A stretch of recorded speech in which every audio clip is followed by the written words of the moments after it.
একটা নতুন রাজনৈতিক দল, অভিজ্ঞতা এখনো হয়নি, অভিজ্ঞতা হবে।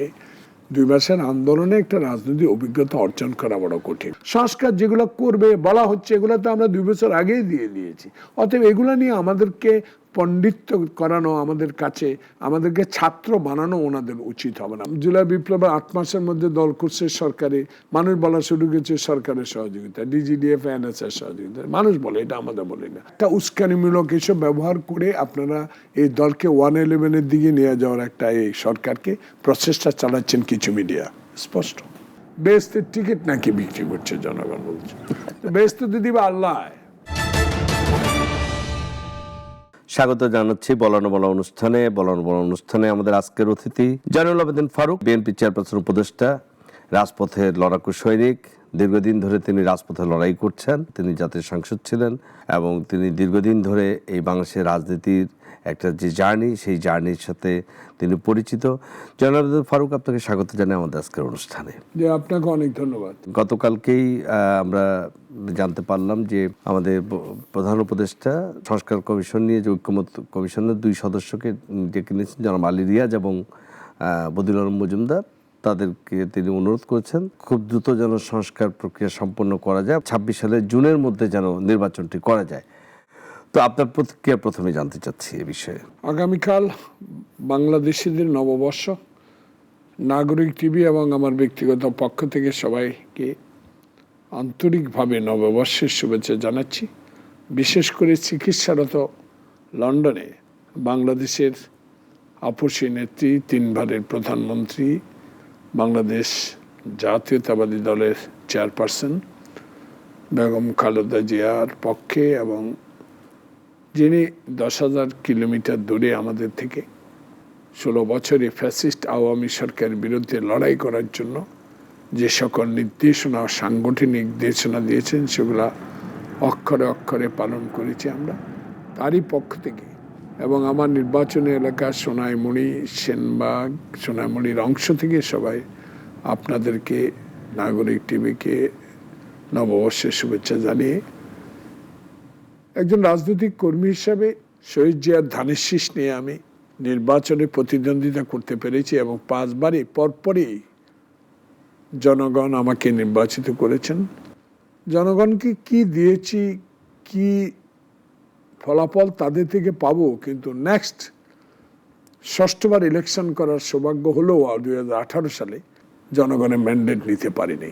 যেহেতু আওয়ামী ফ্যাসিস্ট সরকার দিনের ভোটকে রাতে করেই আগের দিনে সে ভোটগুলো নিয়ে গেছে, এই সরকারকে সকলের সমর্থন নিয়ে বিদায় করতে বাধ্য হয়েছে। তাই এই সরকারটা হলো জনগণের সরকার। এই সরকারটা হলো ভোটাধিকার ফেরত পাওয়ার সরকার। আমাদের মূল দাবি ছিল ফ্যাসিস্ট আওয়ামী হাসিনা সরকারের আমলে ভোটাধিকারকে ফেরত দেওয়া। তাই এই সরকারকে প্রথমে আমরা বলেছি, এখন দেশে হাসিনা নাই, কিন্তু আপনি আছেন, আপনার সহযোগীরা আছে, আমরা আপনাকে সমর্থন দিয়ে যাব। আপনার স্বল্প সংখ্যক যেটা দিয়ে একটা নির্বাচন দেশে করা যায়, সংস্কারগুলো করে একটা নির্বাচনের রোডম্যাপ দেওয়া উচিত।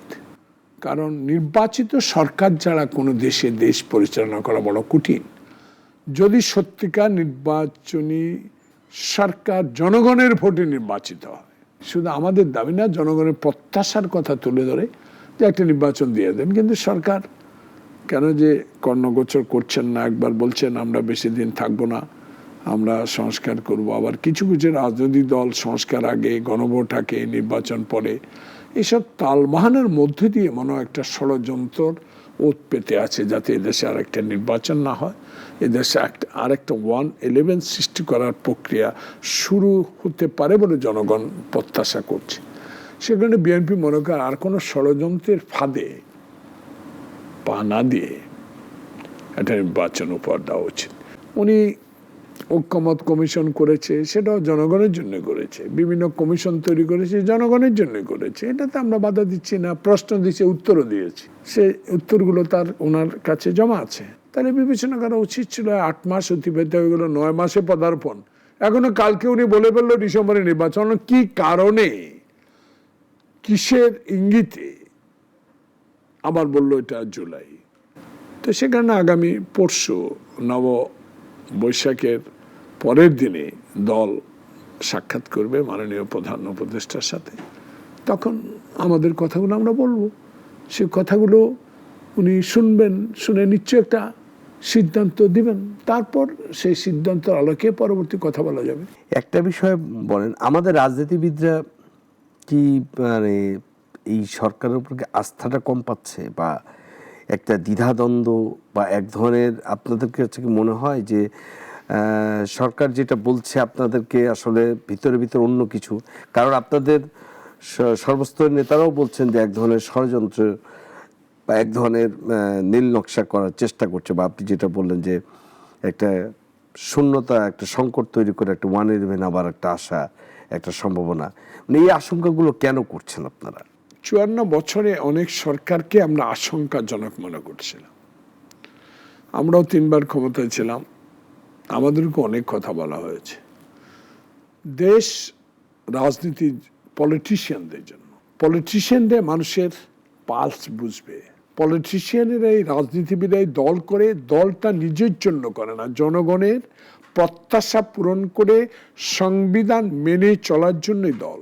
সে কারণে জনগণেরই সমালোচনা করে যে এই দল খারাপ, এই দলের নেতা খারাপ, জনগণই বলে। রাজনৈতিক দলের নেতারা কিন্তু কোনো দলের সমালোচনা তখনই করে যেই দলটি দেশের মানুষের পালস, গণতন্ত্র, সাংবিধানিক প্রতিষ্ঠানগুলো রক্ষার স্বার্থে কথা বলেন না। সে কারণে আমি মনে করি পলিটিশিয়ানরা যারা রাজনীতি করে তারা নিজের জন্য রাজনীতি করে না, জনগণের জন্য। কারণ আমি উদাহরণ দিতে পারি যে আমি ঢাকা বিশ্ববিদ্যালয়ের ছাত্র যখন, তখন আমি একটি রাজনৈতিক দলের ছাত্র সংসদের সাথে জড়িত ছিলাম, মানে ছাত্র সংগঠনের সাথে জড়িত ছিলাম। তখন তো আমি দেখেছি আলাপ আলোচনার নামে, বৈষম্যের নামে, 22 পরিবারের নামে অনেক সংগ্রাম, 6 দফা আন্দোলন সব কিছু হয়েছিল। শেষ মুহূর্তে গিয়ে যখন একটা নির্বাচন এলেপোর অধীনে হলো, তখনও আমরা যারা ছাত্র সংগঠন করতাম, আমাদের নেতারা, আমরা তখনকার নেতার কাছে বলতাম যে এসব সবগুলোই ষড়যন্ত্র। এলএফের অধীনে নির্বাচন করা অর্থ যে ইয়ার কাছে, ভুট্টোর কাছে মানে আত্মসমর্পণ করা। তবুও সেই নির্বাচনে গেলেন, সংখ্যাগরিষ্ঠরা পেলেন, সংখ্যাগরিষ্ঠের নামে দেরিতে বিলম্বিত করে করে আলোচনার নামে, বৈঠকের নামে ভুট্টোরা ষড়যন্ত্র করে ওই দেশ থেকে সেনাবাহিনী এনে পূর্ব পাকিস্তানের সেনাবাহিনীকে জমায়েত করে একটা প্রি প্ল্যান তৈরি করেছিল। তখনকার ভুলটা ছিল শেখ মুজিবুর রহমানের। তখন স্পষ্ট, যেদিন আলোচনা ব্যর্থ হলো, ভুট্টো যখন চলে গেল, ইয়াহিয়া যখন ঢাকা লিভ করলো, তখনই তার উচিত ছিল সাথে সাথে দেশের স্বাধীনতা ঘোষণা করা। কিন্তু ওনার আশেপাশের নেতারা ওনাকে, সেই 71 সালের প্রেক্ষাপট আপনি এখনকার সাথে মিলাচ্ছেন কেন? মিলাবো নাকি? 71 ছাড়া কি দেশ 24? না, আমি সেটা বলছি না, মানে এখনকার প্রেক্ষাপট আমি যে প্রশ্নটা মিলাচ্ছি তো, উদাহরণ দিতে হবে না আপনাকে। মিলাবো না কেন? 71 সালটা না হলে কি বাংলাদেশ হয়েছে নাকি? এখন অবশ্যই না। হ্যাঁ, তাহলে আপনি এটা কথা বলেন কেন? আমি বলছি যে মিলাবো এই জন্য, এরাই, এই প্রেতাত্মারাই এখনো জীবিত আছে, যারা এই সরকারকে অনিপ্রবত করে, তারা অস্থিরে রেখে এই প্রেতাত্মারাই আবার 111 করবে। আবার এই শেখ মুজিব যে ভুল করেছে, এই সরকারকে আবার সে ভুল করার পদ্ধতি শিখিয়ে দিয়ে দেশকে আবার অন্য পথে নিয়ে যাওয়ার চেষ্টা করবে। ওইখানে এই উদাহরণ। এই কারণে আপনার আস্থা, ধন্যবাদ আপনাকে। আমি পরিষ্কার জবাব অস্বীকার করবে, তারা বাংলাদেশকে অস্বীকার করবে। আমি পরিষ্কার জবাব পেয়েছি। আপনি যে প্রসঙ্গটা বললেন যে 71 অস্বীকার, খুব চমৎকার একটা বিষয় অবতারণা করেছেন। জাতীয় নাগরিক পার্টি এনসিপি, তারা একদিকে খুব একাধারে অভিযোগ করছে যে আগে আওয়ামী লীগ সরকার যে ছিল 5 আগস্ট থেকে তারা শুধু বলতো উন্নয়ন উন্নয়ন উন্নয়ন, আর এখন যে বিএনপি তারা শুধু বলছে নির্বাচন নির্বাচন নির্বাচন। কিন্তু জুলাই আগস্টে যে গণহত্যা হয়েছে বা গত 16 বছরে যে হত্যাকাণ্ড হয়েছে, এগুলোর বিচার না করে এবং কোনো ধরনের সংস্কার না করে কোনো ধরনের নির্বাচন চারা হতে দেবে না, এটা স্পষ্ট কথা। এটা নতুন রাজনৈতিক দল, অভিজ্ঞতা এখনো হয়নি, অভিজ্ঞতা হবে। 2 মাসের আন্দোলনে একটা রাজনৈতিক অভিজ্ঞতা অর্জন করা বড় কঠিন। আন্দোলন একা ওনারা করে নাই, বাংলাদেশের নিপীড়িত জনগণই সে আন্দোলনকে সমর্থন করেছে বিধায় ওনারা ফলাফল পেয়েছে, যেটা ওনারা নিজের ঘাড়ে নিয়ে বলতে চায় ওনারাই সব করেছে। এই বিষয়গুলো আলোচনা করতে সময় ক্ষেপণ করার দরকার নাই, প্রয়োজন তারা দল করেছে স্বাগত, কিন্তু দলের কথাবার্তাগুলো এমনভাবে বলা উচিত যে এই কথাগুলো জনগণ গ্রহণ করবে। আগে তারা নিবেদন পাক, আগে তারা জনগণের কাছে যাক, জনগণের পালস বুঝুক, জনগণ কী চায় সেটা দেখুক।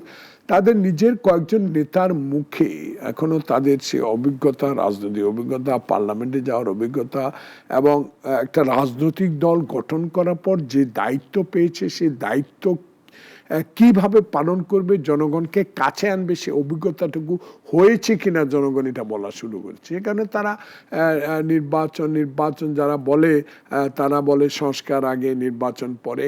আমরা এটা বিএনপিকে বোঝাতে চাচ্ছে।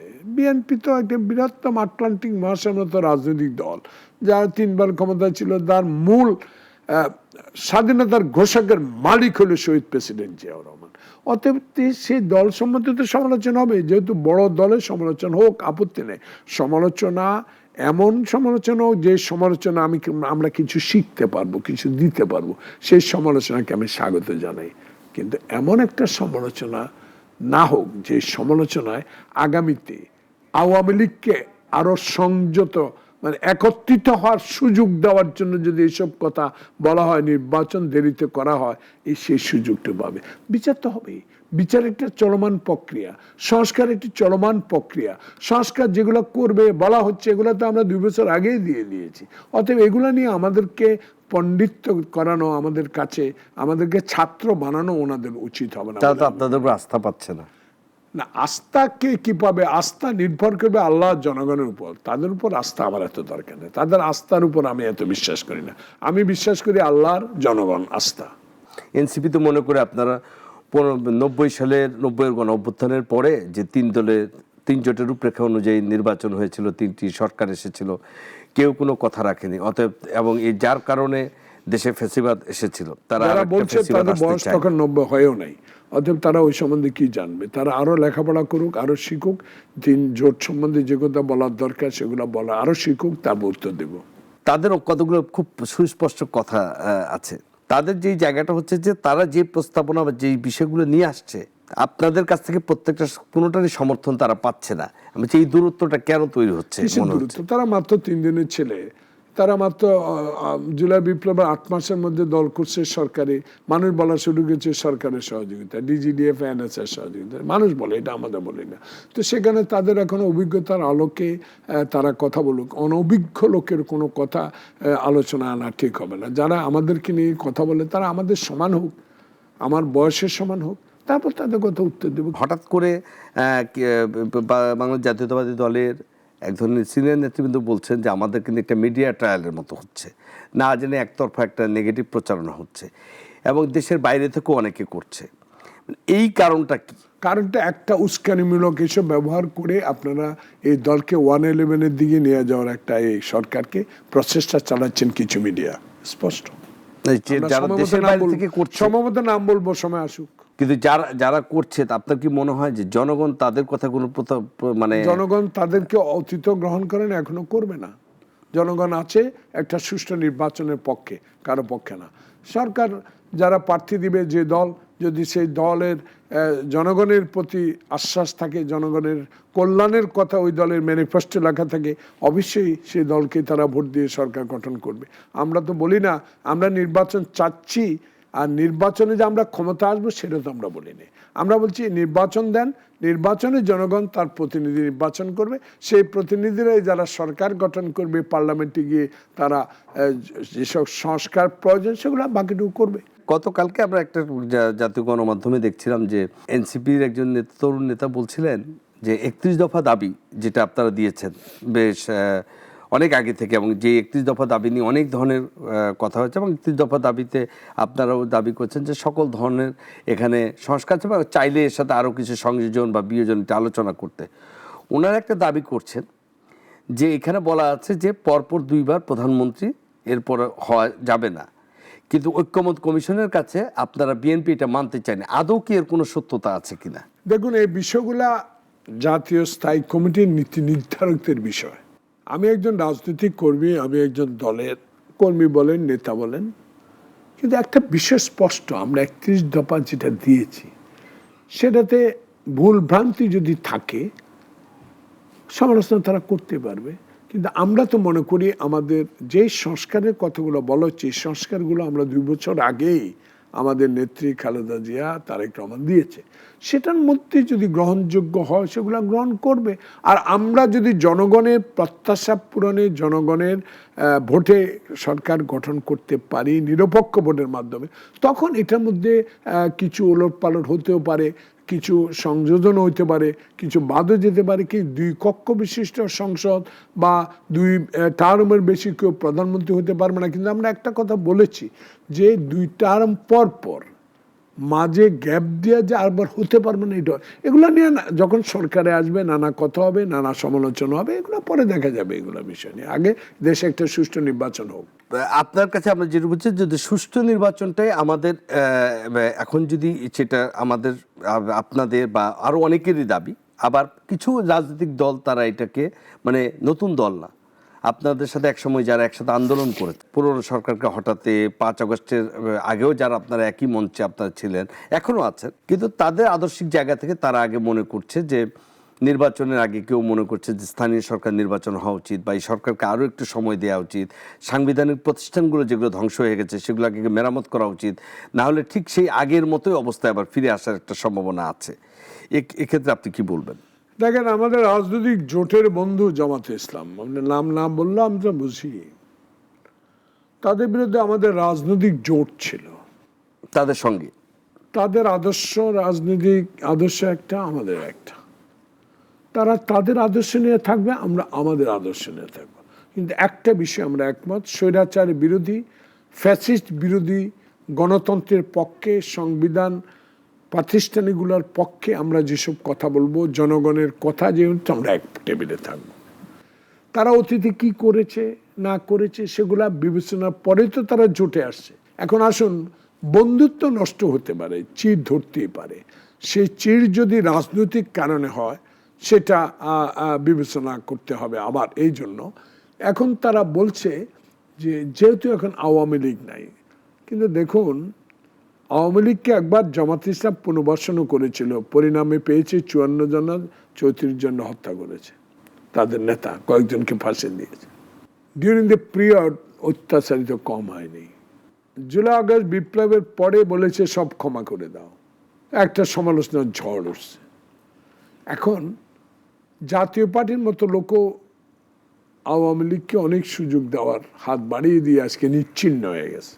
সেখানে আমি মনে করি জামাত ইসলাম এখন যে পয়েন্টে রাজনীতিতে, অবশ্যই এখন ফ্যাসিস্ট নাই, তারা নিজের দলে নিবন্ধন পাবে, ইলেকশনে যাবে, ইলেকশন পরে হোক, ইলেকশন সংস্কার ছাড়া হবে না।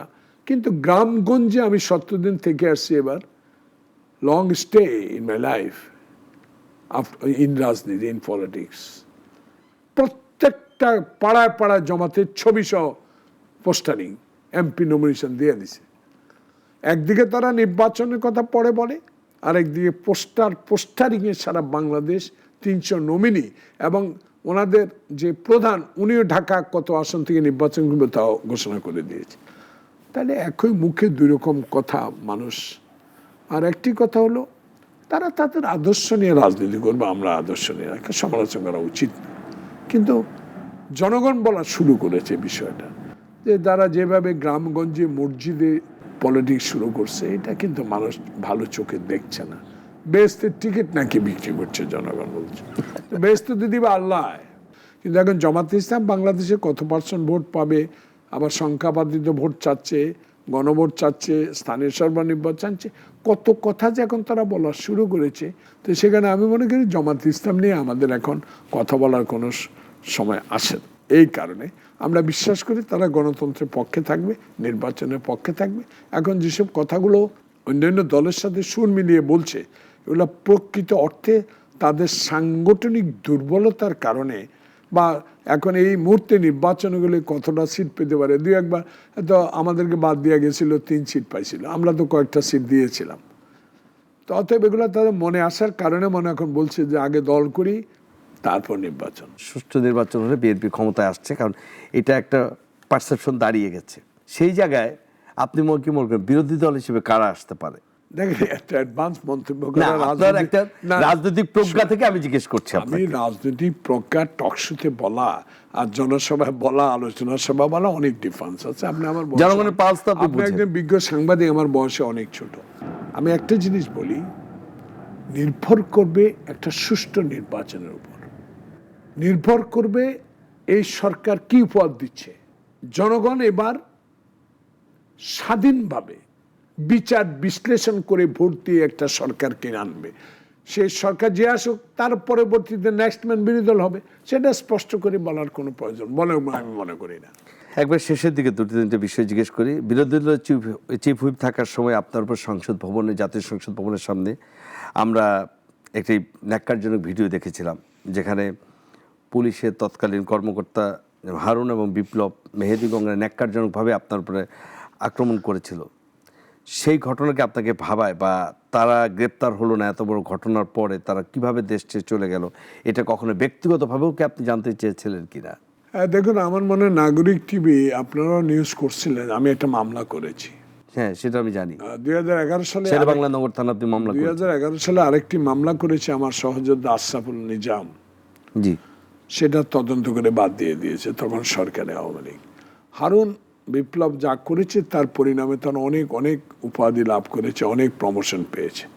এটা আমার দুঃখ থাকবে যে সরকারের একটা কর্মকর্তা একজন নির্বাচিত পার্লামেন্ট মেম্বারের গায়ে হাত ওঠানোর পর প্রমোশন পায়। সে দেশে কত ফ্যাসিস্ট সরকার ছিল এটা নিজে অনুধাবন, এটা মনে মনে ব্যথা পায়, কিন্তু করার কিছু নাই।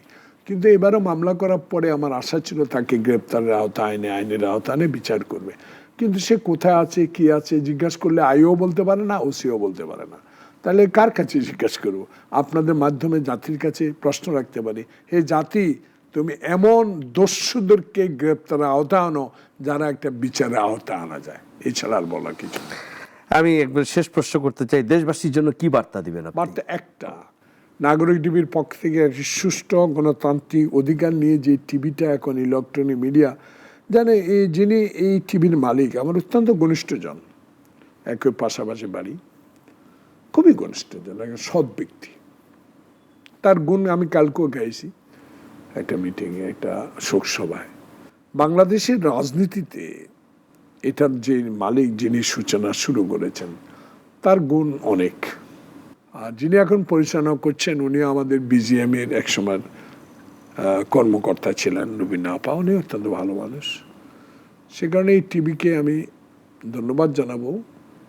বাংলাদেশের মানুষের জন্য অধিকার প্রতিষ্ঠার জন্য যে পথ চলা শুরু করছেন সেটা অব্যাহত রাখুন, এই কামনাটুকুই করি। কথায় কথায় অনেক কথা হলো। আপনাকে অসংখ্য ধন্যবাদ যে আপনি সময় দিয়েছেন কষ্ট করে আসার জন্য। আজ আমরা এখানে শেষ করছি, দেখা হবে আবার নিশ্চয়ই আবার কোনো আপনার সাথে আগামী কোনো অনুষ্ঠানে। দর্শক, আজকের মতো বলার বলা এখানে শেষ করছি। ভালো থাকুন, সুস্থ থাকুন।